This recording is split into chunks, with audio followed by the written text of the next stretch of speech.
Well, we had managed to start this season 11-0, but unfortunately in our last episode, we lost our very first two games of the season in back-to-back fashion against Baltimore and Kansas City.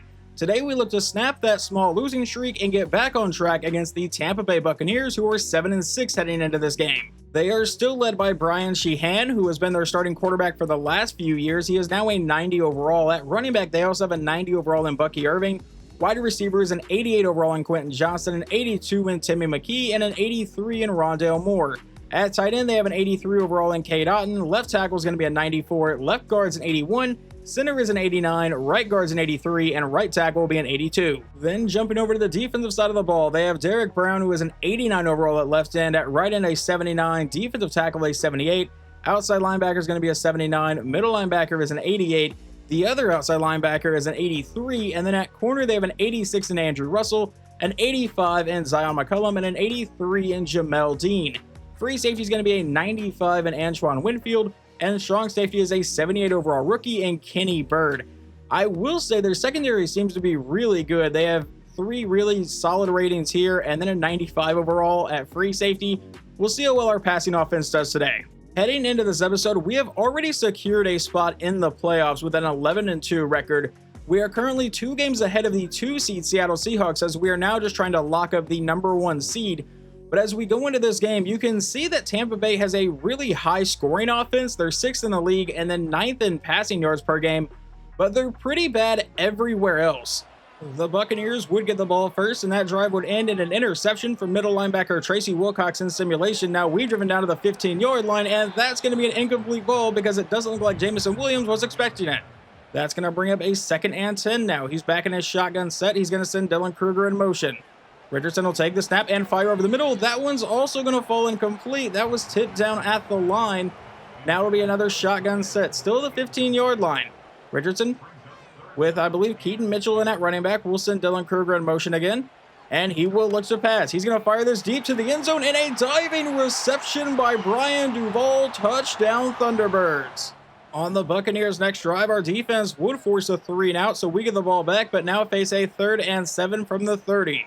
Richardson at a shotgun again. We'll drop back, going over the middle. He'll find Jameson Williams, who will get all the way down to about the 10-yard line and set up a 1st and 10.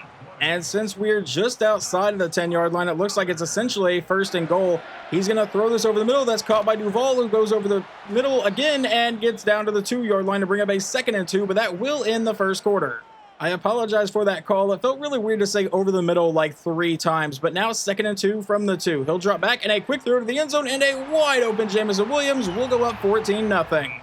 We're going to jump later on to the game with 6:15 to go here in the first half. The defense still really holding Tampa Bay to no offense. We face a 3rd and 3. Richardson will have that one fall incomplete, so we will most likely send out our field goal kicker. Glenn Griffin comes out for about a 40-yard try here. Snap, hold, kick is away, and it is good. We have a 17-0 lead. However, we get the ball right back, though, because Emmett Ward got an interception in simulation, so we take over at the 20-yard line with a brand new set of downs. Richardson will drop back to pass. He's going to lob this to the outside, caught by Duvall, who's into the end zone. Touchdown Thunderbirds, and just like that, it is 24-zip. You know what? Change that to 31-0, because in simulation before halftime, we get a 40-yard touchdown pass to Jameson Williams. And then in simulation, Dax Hill comes away with a pick, so Sheehan's already thrown 3 picks in this game. We have 11 seconds to go here in the first half, and I just want to see if we take a shot play or just settle for a field goal. It'll be a quick throw that'll be caught and brought down the 29-yard line. We burn our 2nd timeout, so we still have 1 remaining with 7 seconds. And will we just take a shot at the end zone here? We are definitely within field goal range for our kicker, Glenn Griffin. He is going to send Dylan Kruger in motion and then send him right back. Richardson will take the snap and look to go downfield. It's a quick throw caught by Jameson Williams, who will get met and brought down to the 21. We'll burn our final timeout, and that'll make this field goal just a little bit easier. From about 38 yards away here to try to make it 34-0 in the first half. Kick is away, and it is good. I would say our team so far is back on track. From there, we're going to jump all the way into the 4th quarter. They would get 1 touchdown, but we're at the 1-yard line. Handoff to Saquon Barkley, who will walk into the end zone. And the Buccaneers would get another garbage time touchdown, but obviously it does not matter. Your final score of this one, 41-14, and we snap that small losing streak in a massive fashion. Quarterback Ben Richardson goes 26 of 35 for 321 yards and 4 touchdowns. On the ground, Will Pearson ran for 53 yards. Saquon Barkley obviously got the one touchdown we just saw. And then receiving, Jameson Williams 9 for 123 and 2 scores. Brian Duvall 5 for 75 and 2 scores. Backer Tracy Wilcox led the team in tackles with a total of 9. In sacks, Zach Harrison got 3 and Jamarcus Norwood got 1. Interceptions, Tracy Wilcox, Dax Hill, and Emmett Ward all came away with 1. And I am well aware we didn't watch any of Brian Sheehan play. There was really no reason to because our defense was doing great in simulation. But he finishes 24 of 44 for 307 yards, 2 touchdowns, and the 3 interceptions we just went over. Running the ball, Bucky Irving only got 34 yards on 9 carries. And then receiving, Quentin Johnston, he gets 7 for 102.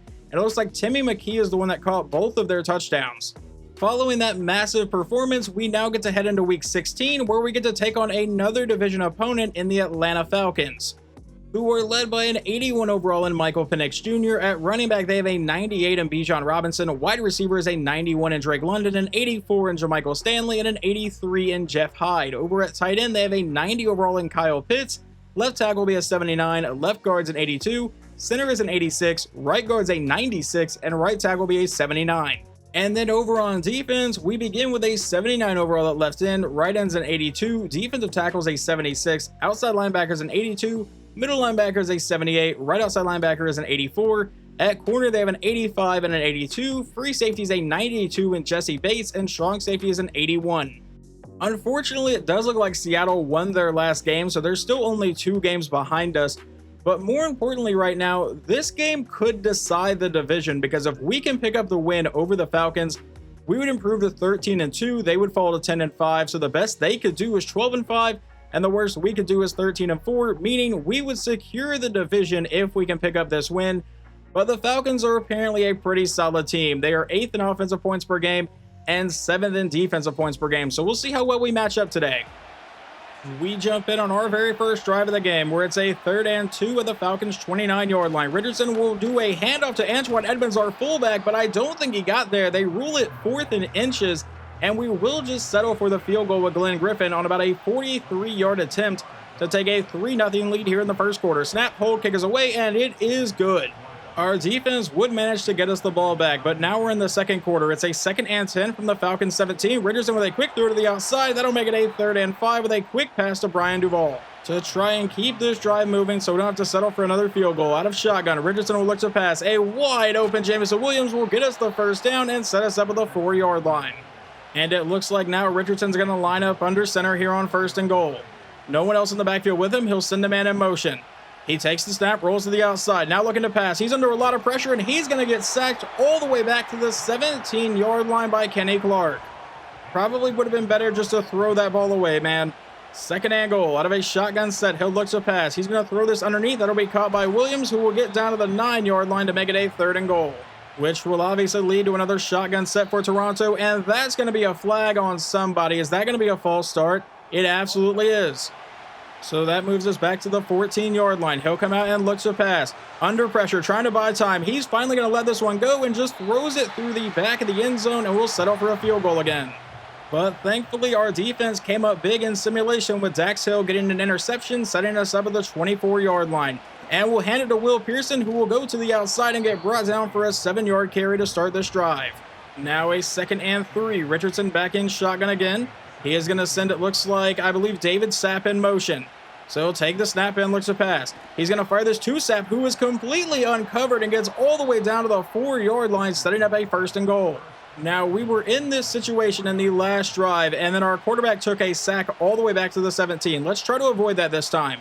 Send Duvall in motion, looking to pass here. He's going to throw to the outside, caught by Pearson, and Pearson will be met and brought down. They rule it a gain of a yard to bring up a 2nd and goal at the 3. A shotgun set now for Richardson with, I believe, Will Pearson in at running back. He'll drop back. A quick throw is tipped around and finally will fall incomplete. That got tipped around for a while. I was kind of afraid one of the linemen was going to be able to intercept that. But now on 3rd and goal from a shotgun set. Pearson is still the running back. Richardson will take the snap and looks to pass. He's going to step up and he's going to get brought down. Had he waited another second, it looked like we had a receiver come open over the middle, but we'll settle for another field goal. Following that, though, in simulation, the Falcons get the first touchdown of the game with a 70-yard pass to Bijan Robinson. On the ensuing drive, we face a 3rd and 17 from the 43-yard line, And we'll see if we get any closer for a field goal try. Richardson trying to escape the pressure. He's going to take off and slide down to the 40. And that'll bring up a 4th and 14. And we will send out Glenn Griffin for about a 57-yard field goal try to try to make it a 12-7 ball game. Our kicker has been very busy today. The snap, hold, kick is away, and the kick will be good. For the first time in this episode, we will jump in and watch the defense. With 45 seconds to go here in the half, they do have one timeout remaining. It's a 3rd down, and he's going to find Kyle Pitts over the middle down to the 31-yard line. They let the clock run all the way down to about 15 seconds, though. Penix back in shotgun again. We'll drop back and look to pass, throw into the outside, and that maybe should have been called pass interference, but there is no flag down. So it brings up a 2nd and 10 with 10 seconds remaining here in the first half. Penix back in shotgun. Will take the snap and looks to pass again. He's going to be under a lot of pressure, and he gets sacked all the way back to the 45-yard line. And that is going to cause them to bring their kicker out for about a 62 or a 63-yard attempt. I don't really know if I agree with this one. Snap, hold, kick is away, and this one will be obviously no good. Well, we just saw them miss a 62-yarder. Why don't we try a 65? Griffin gets it away, and this one will be no good. But it looked like it had the distance, just not the accuracy. So we go to halftime. It is 12-7 here in this game that could decide the division. We have yet to find the end zone. We jump in with 7 minutes to go here in the third quarter. We face a 3rd and 10. And under pressure, he gets rid of it to the outside, caught by Dylan Kruger, but will not be a first down.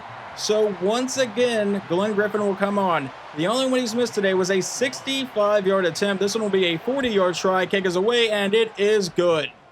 And as we now go into the fourth quarter, by the way, in simulation, Glenn Griffin would miss a 61-yard field goal. But on 1st and goal from the 1, we get a sack all the way back to the 6-yard line. Did that say we have 7 sacks today? That is insane. 2nd and goal now. Back in his shotgun set, Bijan Robinson still the running back, and that's where they go with it. He tries to go to the outside, breaks one tackle, but will be met and brought down. That should bring up a 3rd down. But like I was saying, Glenn Griffin did miss a 61-yard field goal in simulation. I honestly didn't expect us to kick it from there, but we did. But now on 3rd and goal, Penix trying to dance around. He's going to the end zone and finds his man. Touchdown, Atlanta. And obviously the Falcons are going to go for 2 here to try to tie this one up. Penix takes the snap and looks to pass. Dances around the pocket again. Throws on the run, finds his man, but he cannot come down with it. We will hold on to our 2-point lead. Near the end of the game here, about 4 minutes to go, we have a 1st and 10 from the 23, and he's going to find Brian Duvall over the middle for a gain of about 5 yards. Our quarterback has over 300 passing yards, but our offense has not found the end zone one single time today. 2nd and 5 from the 18. Out of a 5-wide set, Richardson will look to pass. A quick throw to the outside will be caught by Jamison Williams for the first down, brought down to the 12. Down to just about 3 minutes to play here in the game. Richardson back in shotgun. Will Pearson is the running back. You know, we could run the ball, and that's exactly what we will do as Pearson goes to the outside and is met and brought down to the 9. That's a 3-yard carry. Does not look like he's had a great day. 11 carries for just 27 yards. Now on a 2nd and 7 from the 9. Richardson back in shotgun again. Pearson still the running back, letting the clock run down. It'll be another handoff, and Pearson will get met and brought down to the 6-yard line. That should take us down to the 2-minute warning. I would absolutely love to not have to settle for a field goal here. 3rd and 4 from the 6. Richardson will take the snap and looks to pass. Going to the end zone, and that one will get knocked away. Trying to find Jamison Williams. Knocked away by Phillips. And on 4th and 4, we will send out Glenn Griffin. If this kick is good, we will hold a 5-point lead. Kick away, and it is good. So it is 18-13, and Atlanta will have a 2-minute drill, essentially. Officially, they have 1 minute and 51 seconds to go here in regulation, and this is going to be the end of the game because there's no way they can really force overtime as they find Robinson, who gets a 9-yard gain and gets out of bounds, saving a timeout. Penix is the only one in the backfield. We'll draw back to pass. A quick throw caught by Kyle Pitts, who will have the first down, brought down to the 45, and they will burn that first timeout with 1 minute 42 remaining here in the game. Penix back in shotgun again. Bijan Robinson still lined up in the backfield, but obviously Penix will look to pass. A quick throw will be caught by Jermichael Stanley, who will get met and brought down about the 50 to bring up a 2nd and 5, but they elect to not burn a timeout this time. They still have 2 remaining. Penix will go downfield. It'll be caught by Stanley again, brought down to the 42. And will they burn a timeout this time? Yes, they will with 1 minute 20 to play. Now he comes out with 2 running backs in the backfield. From the Toronto 42-yard line, he'll drop back and looks to pass, throwing over the middle. That'll be caught, and he's going to have a gain of about 9 yards to set up a 2nd and 1, if I can talk here. Under 1 minute to go in the game now. They still have 1 timeout remaining. Penix will drop back, and he's going to be under pressure and get sacked on the play by Tony George and Zach Harrison. for the team's 9th sack today, and they burn that final timeout with 52 seconds to play in this game. From the Toronto 41-yard line, Penix is back in shotgun. Will obviously look to pass. Standing in the pocket, and he's running out of time. Finally lets it go, and that one will fall incomplete, leading to a 4th and 9. We can win the game right here. They come out in a shotgun formation. Looks like all the receivers, or most of the receivers, at the bottom of your screen. He takes a snap. We brought a quick blitz, but he's going to find his man over the middle down to the 24-yard line. But the clock is going to keep running. Down to 25 seconds. He takes the snap. Stands in the pocket. He's under pressure. And Tracy Wilcox almost gets home. That would have pretty much been the end of the game. He was able to throw it away, though. 21 seconds remaining now from the 24-yard line. A shotgun set. He'll drop back and looks to pass. Standing in the pocket. He's finally run out of time, and he's going to throw this one away down the sideline. 15 seconds remaining in the game now. 3rd and 10 coming up. Our defensive line is getting pressure when it absolutely needs to here. He will take the snap and look to pass. It looks like we're bringing a blitz, and he will throw this one away, leading to a 4th and 10. With just 12 seconds remaining in the game, Penix lines up in a shotgun set here, and we do jump offside, so this will be a free play for Atlanta. He fires downfield, and it's incomplete, and we should be winning the game right now, but we're going to get an offsides penalty called, so they will have another play here. That is massive on Mason Smith, who I believe is a rookie. He is. He was drafted in the 4th round of the last draft. So with 7 seconds to go, it's now a 4th and 5 from the 19. He'll drop back, rolling to the outside under a lot of pressure, and he's going to get sacked on the play by Montez Sweat, and we will get out of here with a win. And for the 2nd year in a row, your Toronto Thunderbirds have won the NFC South. With this victory, we improved to 13-2, and hopefully Seattle lost their game so we can maybe secure the 1 spot as well. That would be amazing, but at least we secure the division. And it comes in a game where our offense never found the end zone. Our quarterback goes 31 of 41 for 315 yards on the ground. Our running back only got 30 yards on 12 carries, and then receiving, we had some solid numbers here. Sidney Peters, 10 for 99, Dylan Kruger, 8 for 110, Brian Duvall, 6 for 59. But Tracy Wilcox does lead the team in tackles with a total of 9 in sacks. Yeah, we got a ton today. Zach Harrison got 3, Tony George got 2, Jalen Carter got 2, Montez Sweat, Troy Anderson, and Jamarcus Norwood all came away with 1. And interceptions, Dax Hill got the only one for us today. And then over on the other sideline, Michael Penix goes 18 for 31, 244 yards, 2 touchdowns, and the 1 interception. Bijan Robinson, 59 yards on 14 carries. And then Jamichael Stanley, 8 for 78 in a score, and Bijan Robinson, 2 for 79 in a score. Obviously, that was not a great performance from our offense in terms of finishing drives, but we do pick up the win and officially secure the division. And now we will face our final divisional opponent of the season in the Buenos Aires Bulls. Now, we've played them earlier this year because this is a relocated New Orleans Saints, and we won 44-13, but let's take a look at their roster one more time. They are led by quarterback Brian Ramsey, who was an 85 overall. At running back, they have Damian Pierce at an 88 overall. Wide receivers, an 89 in Chris Olave, an 81 in Michael Pittman. And then at tight end, they have a 76 overall in Luke Musgrave. Left tackle is an 85, left guard's an 80, center is an 86, right guard's an 82, and right tackle will be a 73. Then jumping over to defense, they have a 75 overall at left end. At right end will be a 76 overall in Chase Young. He has definitely started to regress. An 81 overall in Brian Brisset. Outside linebacker is an 80 overall. Middle linebacker is an 84. Right outside linebacker is a 77 overall rookie. At corner, they do have Kool-Aid McKinstry, who is a 92, and Christian Benford, who is an 84, along with Terrence Beal, a second-year corner, who is an 80. Free safety is a 79, and Jabril Peppers, and strong safety is Dante Collins, a third-year man, who is a 77 overall.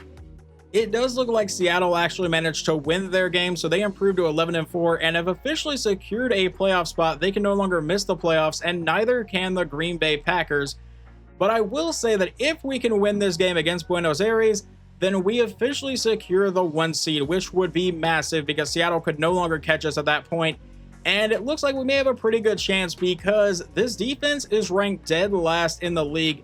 They allow 30.6 points per game, 276 passing yards, and 100 rushing yards. So hopefully this is not a close game, but knowing Madden, it might be.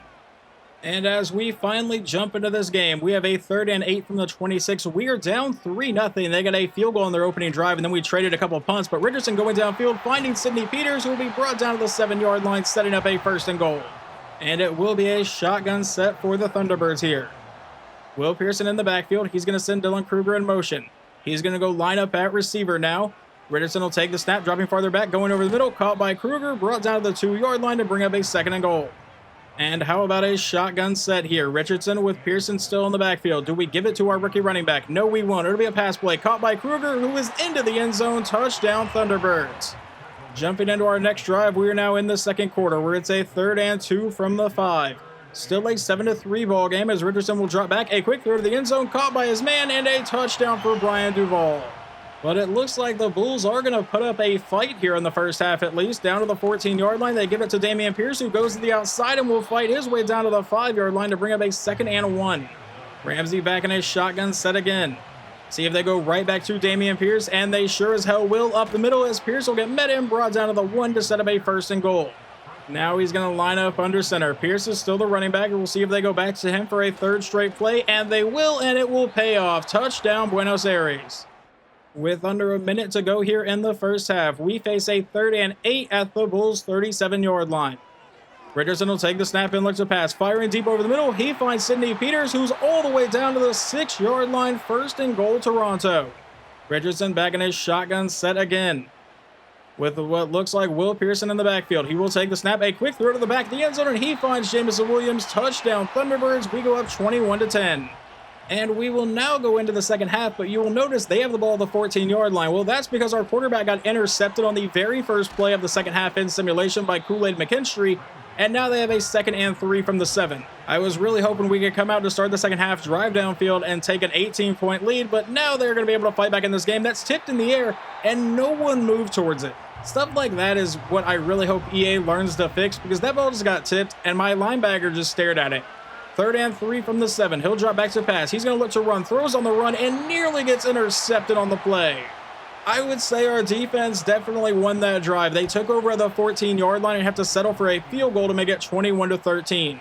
All right, we'll jump in and watch this too. By the way, our quarterback just got intercepted again, and they take over the 30-yard line. So that's now 2 interceptions in simulation for him today, as Ramsey will go downfield, find his man, and get a 1st down to about the 20-yard line. On a 1st and 10, he'll take the snap and looks to pass. He's going to roll to the outside, throws on the run, caught by his man, and he is into the end zone. Touchdown, Bulls. They are obviously going to go for 2 to try to make this a tie ball game. It's a QB keeper, and yeah, you are not getting in there. We are on the verge of a really big upset here. We go into the 4th quarter. It's now a 1st and goal from the 3 as they toss it to Dameon Pierce on the outside, and he will get met and brought down to the 1-yard line. It's obviously still a 2-point game, but our offense has completely fallen apart here in the second half. On our last drive, we went 3 and out, so they got the ball and have obviously driven all the way down here. 2nd and goal from the 1. He's going to line up under center. Dameon Pierce is in the backfield. He'll take the snap, handoff, who is met immediately. 3rd and goal from the 3 coming up. But unfortunately, even holding them to a field goal try, they would still take the lead. But out of a shotgun set, Ramsey will look to pass. A wide open man, and they are not looking for a field goal. Touchdown, Buenos Aires. On the ensuing drive, we have driven down to the 47-yard line, but we face a 3rd and 6. It'll be a quick pass to the outside, caught by Pearson, who gets to the edge, and they do not give him the 1st down. 4th and inches. We just need to line up and go for this, and that's exactly what we are doing. Give it to our running back, just go right up the middle. Surely he can get at least a yard here. He's going to line up under center, take the snap, and give it to Pearson, who goes to the outside, and guess what? He does not get a yard there. It's a turnover on downs. And then simulating their next drive, they get a 48-yard rushing touchdown from Dameon Pierce, and they make it 33-21. Down by 2 scores, we really need a miracle here. About 6 minutes to go. It's a 3rd and 14, though, as Richardson will drop back, loading up. He's going to go deep downfield. He may have a man, and he will not hit him. Did Jamison Williams just drop that? I am just thinking this week is not going to be our week. On the next play, it'll be a screen pass to the outside. I don't know why we tried that on 4th down. That's another turnover on downs. And they will capitalize on that, getting another touchdown to make the score 40-21. Well, it's good to see the offense finally woke back up. Here in garbage time, can we get another touchdown? Throw to Jamison Williams, making a 1st and goal from the 1. We really had a chance to secure the number 1 seed today and came out and lost to a team that is 4-11 that we'd already beaten by 30 points earlier this season, but there is a easy touchdown pass to Dylan Kruger. What a complete and total shit show of a game. Final one 40-28, and we fall to 13-4 on the season. No, 13-3 on the season. I think that's the record. I don't really know the record off the top of my head. I'm not gonna lie. I'm more upset that we somehow lost this game, and it wasn't even like a close loss. We got completely dominated today. If you take away his 2 interceptions in simulation, Ben Richardson actually played a really good game. 33 of 44 for 321 yards, 4 touchdowns and 2 interceptions, but stats do not tell the entire story as all games. Running the ball, Will Pearson 14 carries for 25 yards, and then a receiving Brian Duvall 8 for 88 in a score. Dylan Kruger 8 for 38 and 2 scores. Jameson Williams 6 for 70 in a score, and probably should have had another one. They did not rule that a drop though. I will go see if I can actually watch that play. But first I want to check out the rest of the stats. Jeremy Chen led the team in tackles with a total of 8. We only got 1 sack, that was from Jalen Carter, and we got no interceptions today. And I gotta give Brian Ramsey some props here. 23 of 37 for 285 yards and 3 scores. On the ground, Dameon Pierce ran for 106 yards and 2 touchdowns. And receiving, Michael Pittman got a score, Dameon Pierce got a score, and Levi Tate got a touchdown. And here is the big third down that we saw where Jameson Williams did not catch a touchdown. Obviously gets a step on his guy, and that just straight up goes right through his hands. Look at that. He just misses that, and that is a massively missed opportunity, because if he catches that, we probably make it a 1-score game. If we get 1 stop on defense, then we can win the game there.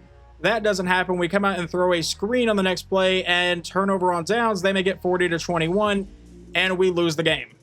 That kind of game is obviously not what you want to put up right before the NFL playoffs, but we look to rebound here in Week 18 as we take on the 7-9 Denver Broncos. Quarterback Bo Nix is now an 89 overall over in Denver. At running back, they have an 89 in Javonte Williams. Wide receiver is an 82 in Marcus Benson, an 85 in former Sooner Marvin Mims, and an 82 in Elijah Moore. Tight end is going to be an 86 overall.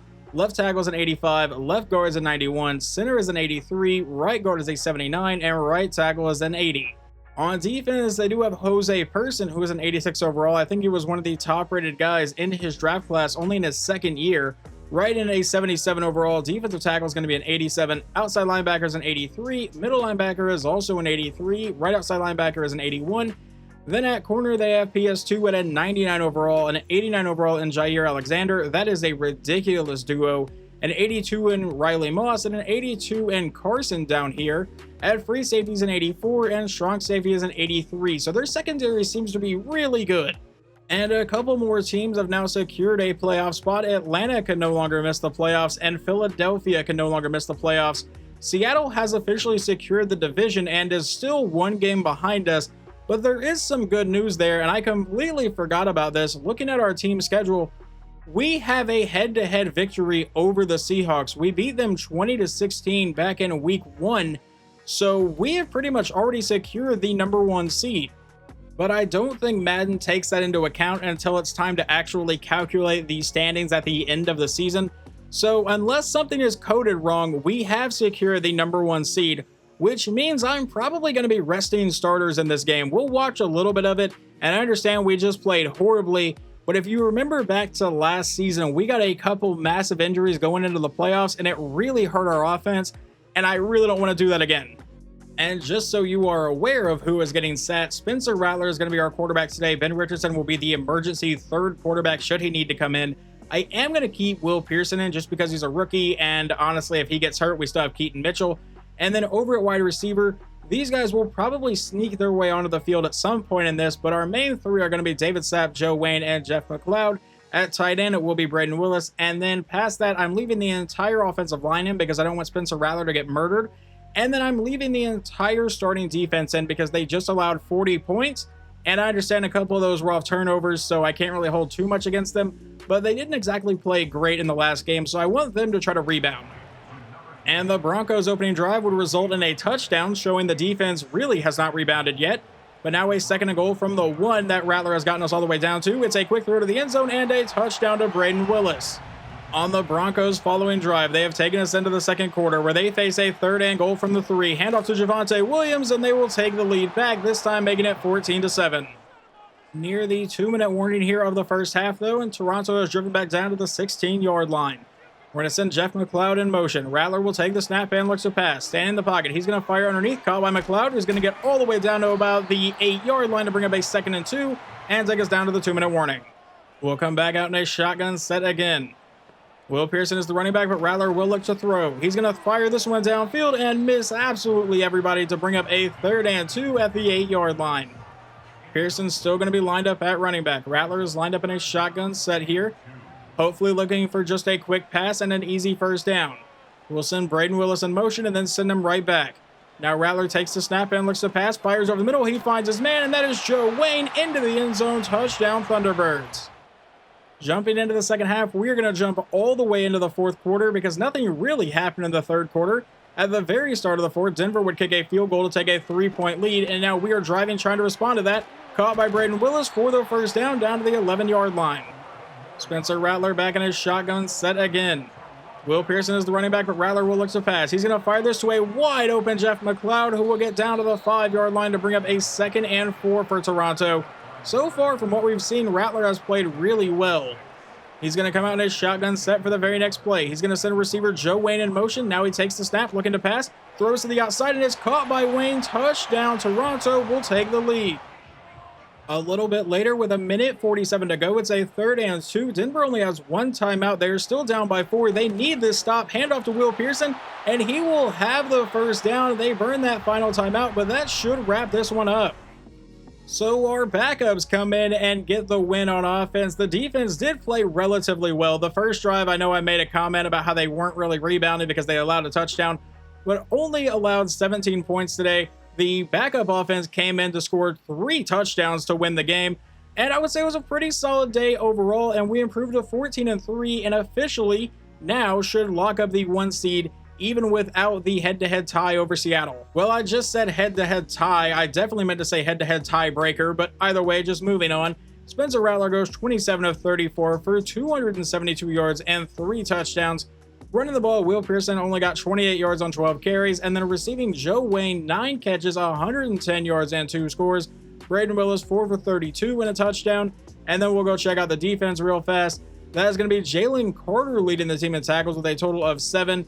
Zach Harrison got 1.5 sacks, and Tony George got half of 1, and we got 1 interception from Jeremy Chen. And Bo Nix did not have a very good day. 12 of 24, 152 yards, 1 touchdown, 1 interception on the ground. Javonte Williams got 88 yards and a score. And then receiving, Marvin Mims seems to be their best one, 5 for 61, but it does look like Javonte Williams is the only one to catch a touchdown. Well, apparently that head-to-head tiebreaker would not have mattered anyway because Seattle lost their final regular season game and fell to 12-5. Now, I will say I do not think the CPU is smart enough. I don't think EA has it programmed into the game. But in real life, in that situation, Seattle could not have gotten to the 1 seed because we had the tiebreaker, and they couldn't have fallen to the 3 seed because Green Bay couldn't catch them, I don't believe. So it would have made sense for them to rest their starters, so that loss is kind of realistic, but like I said, I highly doubt that's what happened. But let's check out the playoff bracket. We have obviously gotten the 1 seed, and you can see the rest of how the playoff bracket has played out for the NFC side. But the bye week on the AFC side is the Kansas City Chiefs, and it looks like the Ravens have snuck into the playoffs, and that might end up being a problem for us, because their ratings are really good. I don't know how in the hell they ended up with a record like they had, because if you remember when we played them, they did not have a great record, but were definitely a very good team. But we'll see how the whole playoff bracket plays out, and right now we're actually going to simulate the wildcard round. And just like that, we have some upsets. The 7-seeded Baltimore Ravens have defeated the 2-seed Cincinnati Bengals, so they will take on the 1-seed Chiefs. Looks like the 3 and 4 seed both won on that side. But on our side, the 5 seed beat the 4 seed Eagles, so Atlanta moves on to face Seattle, who defeated San Francisco 30-25, and we will take on the Dallas Cowboys, who upset the 3-seeded Packers 31-20. Now, there is some good news for us. In that 11-0 start, we actually played the Dallas Cowboys and won by a final score of 27-21. But obviously, at this point, it does not matter what happened in the regular season. It's all about what you can do in this situation. So in the next episode, we will jump into the divisional round and take on the Dallas Cowboys in Toronto.